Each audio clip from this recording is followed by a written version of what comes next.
some of the tapes he was going to play. And this is John McCain, who I think Mr. Luntz doesn't believe did that well last night. Let's take a look.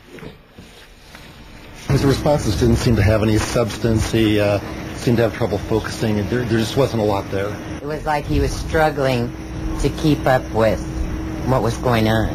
He seemed like he was just campaigning. He wasn't talking. Right. He was more about touting himself and how good he's going to be and how his experience is, but he doesn't have anything else to bring to the table. If he was trying to explain his candidacy only, we're in big trouble, those of us who might have been looking at McCain more than another candidate, for instance. This is going to be the leader of this country and represent us in the world. He could barely carry on a little conversation with a simple question and answer seminar.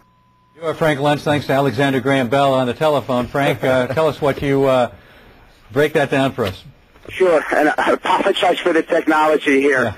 Yeah. What happened with John McCain is that he doesn't have the presentation passion. What's happening is they agree with what he says, but he doesn't have that same kind of tone, the demeanor, the focus that he had back in 2000.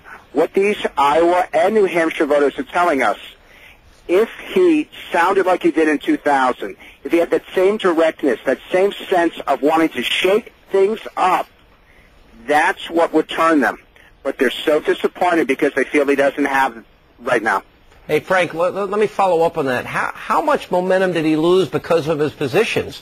He was against the Bush tax cuts. Conservatives were angry at McCain-Feingold, and then obviously the Kennedy amnesty bill. It seemed like he lost a lot of support among primary voters, conservatives. I think the immigration bill was the number one reason why people turned against him.